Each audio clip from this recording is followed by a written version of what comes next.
इस कहानी की शुरुआत होती है और हम एक बूढ़ी औरत को देखते हैं जो कि अपने घर के अंदर बैठकर पूजा कर रही थी। लेकिन तभी थोड़ी देर के बाद उस बूढ़ी औरत की पोती वहां पर आती है और वो उसे मुखौटा पहनकर डरा देती है।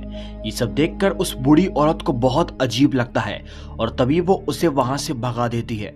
वेल गाइस, इसके बाद तभी यहाँ से कहानी शिफ्ट होती है और अब हम रात के अंधेरे में इसी घर को देखते हैं और इस घर के अंदर जो नौकर काम करता था हम उसको देखते हैं। वो रात के वक्त पर किसी काम से बाहर आता है, लेकिन वो जैसे ही अपना काम कर रहा था तभी उसे कुछ अजीबोगरीब प्रकार की आवाजें सुनाई देती है और जब वो सामने की ओर देखता है तो उसे वहां पर कोई आकृति दिखाई देती है।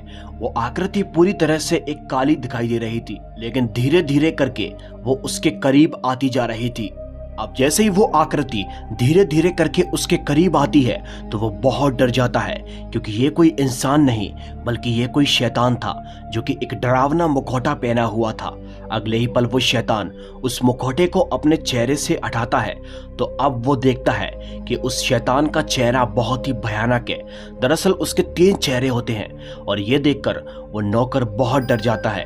वो वहां से फौरन ही घर के अंदर भाग जाता है। वो जैसे ही घर के अंदर जाता है तो परिवार के सभी लोग वहां पर आते हैं और वो सबको बताता है कि बाहर उसने किसी मुखौटे वाले आदमी को देखा था जो दिखने में बहुत डरावना था, लेकिन उनमें से कोई भी उसकी बात का यकीन नहीं करता।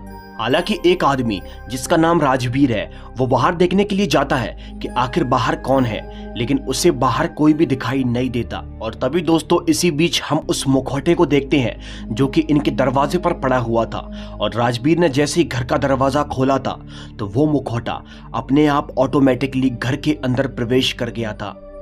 अब इसी के साथ राजवीर घर के अंदर जाता है और सभी लोगों को बताता है कि बाहर कुछ भी नहीं था, ये इसका एक वहम होगा और इसीलिए उसकी बात का कोई भी यकीन नहीं करता। इसके बाद तभी अगले ही सीन में सुबह हो जाती है और सुबह के वक्त पर वो बूढ़ी औरत अपने घर के अंदर एक बार फिर से पूजा कर रही थी, लेकिन पूजा करते करते उसे दरवाजे पर वही मनहूस मुखौटा दिखाई देता है। लेकिन इस बार उस बूढ़ी औरत को लगता है कि शायद उसकी पोती काव्या एक बार फिर से उसके साथ मजाक कर रही है, इसीलिए वो उसे आवाज लगाती है, लेकिन उसकी आवाज का कोई भी जवाब नहीं आता। ये देखकर वो बूढ़ी औरत बहुत डर जाती है और तभी वो उस मुखौटे के पास जाती है और वो जैसे ही दरवाजे को खोलती है तो वो पाती है कि इस मुखौटे के पास कोई भी नहीं खड़ा था और वो मुखौटा हवा के अंदर लहर रहा था। ये सब देखकर लिटरली वो बहुत डर जाती है और अगले ही पल वो मुखौटा उसके मुंह से आकर झपट जाता है। ये सब देखकर वो बूढ़ी औरत बहुत डर जाती है, उसे बहुत तकलीफ होती है। वो जोर जोर से चिल्ला चिल्ला कर सारे परिवार वालों को आवाज देती है। लेकिन दोस्तों थोड़ी देर के बाद हम देखते हैं वो शैतान भी यहाँ तक पहुंच चुका था और वो शैतान इसको मारना चाहता है और तभी वो शैतान उसे मारने के लिए उसके करीब बढ़ना शुरू कर देता है, लेकिन वो अंदर नहीं जा सकता क्योंकि अंदर भगवान का मंदिर है, इसलिए वो शैतान उस वक्त पर उस बूढ़ी औरत को नहीं मार पाता।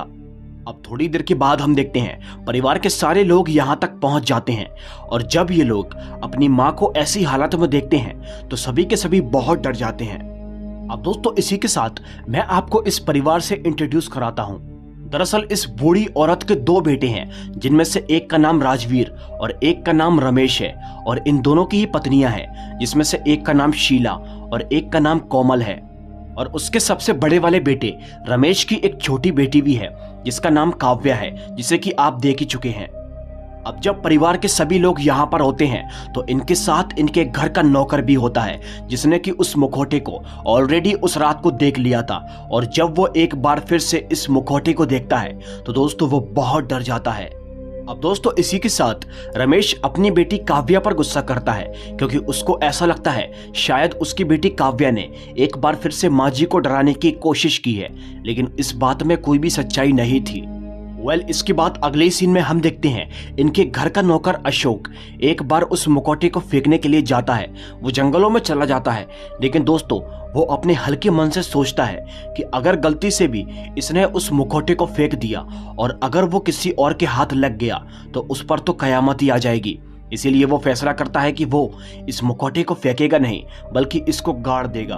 अब इसी के साथ वो यहाँ पर गड्ढे को खोदता है और गड्ढा खोदने के बाद वो उस मुखौटे को गाड़ना चाहता है, लेकिन इससे पहले कि वो उस मुखौटे को गाड़ पाता तभी उसे उस मुखौटे के पीछे बहुत सारा सोना दिखाई देता है, जिसे देखकर उसका मन पूरी तरह से ललचा जाता है और शायद यही उसका एक लालच था जो कि उसके ऊपर बहुत भारी पड़ने वाला था। अब दोस्तों इसी के साथ अशोक उस मुखौटे को बड़ी ही गौर से देखने लगता है, उसके अंदर लगे हुए सोने को। और जब वो ऐसा करता है तभी अचानक से वो मुखौटा अगले ही पल जोर से उसके ऊपर झपट जाता है। अब इसी के साथ वो शैतान भी यहाँ पर आ जाता है क्योंकि उसने अशोक को अपने जाल में पूरी तरह से फंसा लिया था। अगले ही पल हम देखते हैं वो मुखौटा अशोक को भी खा जाता है और जब वो मुखौटा अशोक को खाता है तो वो शैतान खुद अशोक के होलिये के अंदर तब्दील हो जाता है। यानी कि ये मुखौटा जिसको भी खाएगा वो शैतान उसी की तरह बन जाएगा। लेकिन इस मुखौटे के पीछे एक बहुत भयानक रहस्य है जिसके बारे में मैं आपको इस कहानी के अंत में बताऊंगा, तो प्लीज वीडियो में एंड तक जरूर बने रहिएगा। तो चलिए अब आगे बढ़ते हैं। इसके बाद तभी अगले ही सीन में हम देखते हैं काव्या यहाँ पर बहुत उदास बैठी हुई थी। तभी उसकी माँ शीला यहाँ पर आती है और उसे मनाने की कोशिश करती है। वो उससे कहती है कि पापा की गलती है, वो तुम्हारी बात पर यकीन नहीं करते। और तभी वो उसे मनाने के लिए फ्रिज से चॉकलेट लेने के लिए जाती है। लेकिन दोस्तों जब वो चॉकलेट लेकर वापस लौट रही थी तभी अचानक से उसके सामने अशोक आ जाता है, या फिर कह लो कि वही शैतान आ जाता है। वो शैतान उसे बड़ी ही गौर गौर से देख रहा था। अब शीला को बहुत अजीब लगता है, उसे कुछ भी समझ में नहीं आता कि अशोक को न जाने क्या हो गया है। लेकिन इससे पहले कि वो कुछ और समझ पाती तभी यहाँ पर वो शैतान उस मुखौटे को उसके चेहरे पर लगा देता है और बस फिर क्या, देखते ही देखते वो मुखौटा शीला को भी खा जाता है। अब थोड़ी देर के बाद उसकी चिल्लाने की आवाज सुनकर उसकी बेटी काव्या यहाँ तक पहुंचती है, लेकिन उसे उसकी माँ कहीं भी दिखाई नहीं देती। और इसी बीच उसके पापा रमेश भी यहाँ तक पहुंच जाते हैं। वो अपनी बेटी से पूछते हैं कि आखिर तुम्हारी माँ कहाँ है, लेकिन वो बोलती है कि मुझे माँ के बारे में कुछ नहीं मालूम। वो मेरे लिए चॉकलेट लेने आई थी लेकिन अब कहाँ चली गई है वो मुझे नहीं पता। अब दोस्तों इसी के साथ रमेश यहाँ पर बहुत डर जाता है और तभी रमेश और काव्या दोनों मिलकर शीला को ढूंढते हैं, लेकिन वो इन्हें कहीं भी दिखाई नहीं देती। अब परिवार के सभी लोग बहुत डर जाते हैं और यहाँ पर माँ जी का ये मानना था कि शायद इस घर के अंदर कोई बुरी आत्मा आ चुकी है। खैर इसके बाद यहाँ से कहानी शिफ्ट होती है और अब हम रात के वक्त पर काव्या को देखते हैं जो कि अपनी माँ को देखने के लिए उनके कमरे के अंदर जा रही थी। लेकिन जब काव्या अपने माँ और पापा के कमरे तक पहुंचती है तो वो देखती है कि उसके पापा के चेहरे पर वही मनहूस मुखौटा है और वो उन्हें खाने की कोशिश कर रहा था। ये सब देखकर वो बहुत डर जाती है और थोड़ी देर के बाद यहाँ पर अशोक भी पहुंच जाता है। काव्या उसे भी देखती है, लेकिन पलक झपकते ही अशोक एक शैतान के अंदर तब्दील हो जाता है। और जब काव्या अपनी आंखों के सामने ऐसा होते हुए देखती है तो उसकी रूह कांप जाती है। अब वो यहाँ से भाग जाती है और इधर हम देखते हैं वो मनहूस मुखौटा, वो शैतानी मुखौटा अब रमेश को भी खा चुका था। और जब ऐसा होता है तो वो शैतान अपना रूप बदलकर रमेश के रूप के अंदर तब्दील हो जाता है। और दोस्तों काव्या ऐसा छुपकर देख लेती है। इसी के साथ अब वो अपनी दादी के पास भागती है और उन्हें सारी बात बताती है। अब उसकी दादी को तो पहले से ही शक था, लेकिन जब वो अपनी पोती के मुंह से ऐसी बातें सुनती हैं तो उनको यकीन हो जाता है कि इस घर के अंदर कोई बुरी शक्ति जरूर आ चुकी है। अब दोस्तों इसी के साथ उसकी दादी काव्या से बोलती हैं कि तुम्हें मंदिर से पंडित जी को बुलाकर लाना होगा। अब सिर्फ वो ही हैं जो हमारी मदद कर सकते हैं। हमारे परिवार पर एक बुरा साया मंडरा रहा है। अब दोस्तों इसी के साथ काव्या भी अपनी दादी की बात को मान जाती है और तभी वो मंदिर की ओर भागती है और मंदिर जाकर पंडित जी को अपने साथ घटित हुई सारी घटनाओं के बारे में बता देती है। अब जब पंडित जी छोटी बच्ची के मुंह से ऐसी बातें सुनते हैं तो वो भी बहुत ही शौक हो जाते हैं और वो समझ जाते हैं कि कुछ ना कुछ गड़बड़ जरूर है। इसलिए काव्या के साथ वो भी चले जाते हैं। अब जब काव्या पंडित जी को अपने साथ घर पर लेकर जाती है तो उसे वहां पर कोई भी दिखाई नहीं देता, यानी कि परिवार के सारे लोग अभी यहाँ पर नहीं थे। क्योंकि इधर दूसरी तरफ हम देखते हैं उस शैतान, उस दरिंदे ने परिवार के सारे लोगों को बंदी बना लिया था और वो एक तहखाने के अंदर था। और अगर सही वक्त पर पंडित जी ने इस परिवार की मदद नहीं की तो शायद इनमें से कोई भी नहीं बचेगा।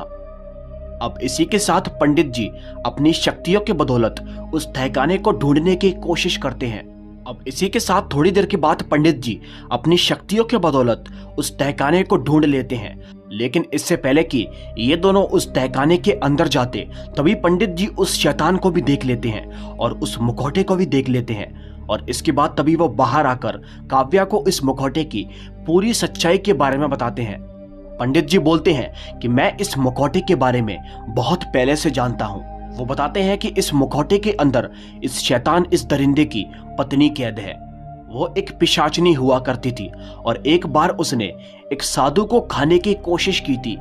वो एक बेहद ही खूबसूरत औरत बनकर साधु के पास चली गई थी और वो उसे मारना चाहती थी, लेकिन साधु जो कि बहुत ही शक्तिशाली था वो उसकी खूबसूरती को देखकर समझ गया था कि ये कोई आम इंसान नहीं बल्कि कोई पिशाचनी है। इसीलिए उस साधु ने उस पिशाचनी को एक श्राप दिया और वो श्राप ये था कि वो हमेशा के लिए एक मुखौटे के अंदर तब्दील हो जाएगी। और जब से लेकर आज तक वो शैतान की पत्नी यानी कि पिशाचनी वो मुखौटा ही बनी हुई है। लेकिन उस शैतान ने अपनी पत्नी को बचाने की बहुत कोशिश की और एक बार वो एक तांत्रिक के पास गया और तांत्रिक ने उस शैतान को बताया कि अगर तुम किसी एक नेक परिवार के सारे लोगों की आत्मा को इस मुखौटे के अंदर कैद कर लोगे तो तुम्हारी पत्नी एक बार फिर से जीवित हो जाएगी। और दोस्तों यही वो रीजन है कि वो शैतान इस पूरे परिवार के पीछे पड़ा हुआ है, यानी कि अगर वो उस मुखौटे के अंदर सारे परिवार की आत्मा को कैद कर लेगा तो उसकी पत्नी यानी कि पिशाचनी एक बार फिर से जिंदा हो जाएगी। लेकिन अब पंडित जी यहाँ तक पहुंच चुके थे तो वो उस शैतान को ऐसा बिल्कुल भी नहीं करने देंगे। पंडित जी काव्या से बोलते हैं कि ये काम मैं नहीं बल्कि ये काम तुम कर सकती हो। काव्या, तुम्हें ही अपने परिवार की जान को बचाना होगा। अब इसी के साथ पंडित जी उसे अपने साथ उस तहखाने के अंदर लेकर चले जाते हैं। अब पंडित जी अंदर जाकर अपनी शक्ति और पवित्र जल के जरिए उस शैतान को बंदी बना लेते हैं और उससे कहते हैं, तूने अपनी पत्नी को बचाने के लिए बहुत लोगों की आत्मा को छीना है, लेकिन अब तू पूरी तरह से नाकामयाब होगा। अब इसी के साथ पंडित जी काव्या से बोलते हैं, जल्दी से उस मुखौटे को उठाओ और अपने मुंह पर लगा लो, क्योंकि ये एक मासूम बच्चे की आत्मा को कभी भी नहीं ले सकता। और दोस्तों जब काव्या उस मुखौटे को अपने मुंह से लगाती है तो वो पिशाचिनी और वो शैतान दोनों ही हमेशा के लिए खत्म हो जाते हैं। अब काव्या और उस पंडित की वजह से सारे परिवार की जान बच जाती है। हालांकि इसका सारा क्रेडिट केवल काव्या को जाता है, क्योंकि अगर वो नहीं होती तो शायद ये शैतान कभी भी नहीं मरता। और अगर पंडित जी खुद इस काम को करने की कोशिश करते तो शायद वो मुखौटा पंडित जी को भी खा जाता। लेकिन उस मुखौटे ने काव्या का कुछ नहीं बिगाड़ पाया, क्योंकि दोस्तों छोटे बच्चे भगवान का रूप होते हैं और इस बात में 1% भी झूठ नहीं है।